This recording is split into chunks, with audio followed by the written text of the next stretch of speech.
তারা স্বীকার করেছে এটা রান্না করবে।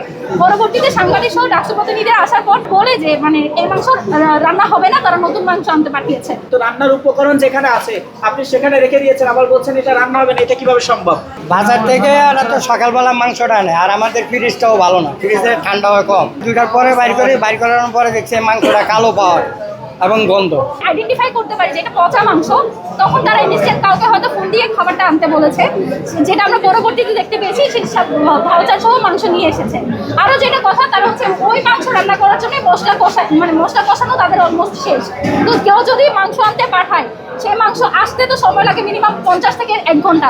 তার আগেই তারা মাংস কষিয়ে রেখেছে এবং তারা এই যুক্তি দিয়েছে এই মাংস পচা, তারা বুঝতে পেরেছে নাকি মানে ধুয়ে ফেলার পর। তো যেটা পচা মাংস সেটা তো ধোয়ার পর আরো ভালো হয়, সেটা ধোয়ার পর বোঝা যায় না। আগেই তাদের বোঝার কথা ছিল, তারা সেই মাংস ফেলেও দেয়নি, সেই মাংস নিয়ে তারা কোনো ব্যবস্থাও নেয়নি। প্রথমে তারা স্বীকার করেছে এটা রান্না করবে। পরবর্তীতে সাংবাদিক সহ ডাকসু প্রতিনিধিরা আসার পর তারা স্বীকার করে যে তারা আবার বলে যে মানে এই মাংস রান্না হবে না, তারা নতুন মাংস আনতে পাঠিয়েছে। পরবর্তীতে তারা যে ভাউচার এনেছে এই মাংস কখন কেনা হয়েছে সেই ভাউচার দেখতে চাইলে দেখাতে পারেনি, এবং এই মাংস যে রান্না করার জন্য তারা বিভিন্ন ধরনের মানে আমাদের যে মিথ্যা যুক্তিগুলো দিয়েছে সেগুলো তারা ভাঙতে পারেনি। এখন আমরা তাকে প্রশ্ন করি যে আপনি রান্না হবে না, কিন্তু রান্নার উপকরণ যেখানে আছে আপনি সেখানে রেখে দিয়েছেন, আবার বলছেন এটা রান্না হবে না, এটা কিভাবে সম্ভব? তখন তিনি বলেন যে না, আমরা মাংস কিনতে পাঠিয়েছি। যাকে কিনতে পাঠানো হয়েছে তিনি কিন্তু মাংস কেনার দায়িত্বে না। তিনি যখন দেখেছেন আমরা এখানে এসেছি, আরেকজন তাকে দায়িত্ব দিয়েছে যে দ্রুত যে মাংসটা কিনে নিয়ে আসো, তিনি তখন মাংসটা কিনে নিয়ে আসছে। এবং মাংসটা কেনার পরে তিনি কিন্তু এই যে আমাদেরকে ভাউচার দেখেছে, দেখেন ভাই যে এখন মাংস কিনে নিয়ে এসেছে।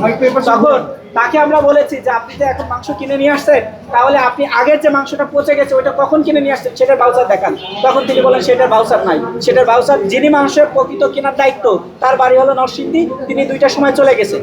এবং তিনি যেহেতু 2টার সময় চলে গেছেন, এটা 100% প্রমাণ করে যে তিনি আসলে মাংস কিনতেন না। কারণ আপনারা জানেন বিশ্ববিদ্যালয়ের কোনো একজন যার যে দায়িত্ব তিনি সেই দায়িত্ব পালন করেন, এর বাইরে কেউ দায়িত্ব পালন করেন না। বাজার থেকে ওরা তো সকালবেলা মাংসটা আনে, আর আমাদের ফ্রিজটাও ভালো না, ফ্রিজে ঠান্ডা হয় কম। ফ্রিজটা ঠান্ডা হয় কম, সকালবেলা ফ্রিজে আইনা রাখছে। আমরা তো 2টার পরে বাইর করি মাংসটা, আমাদের বিকালের শিফটি।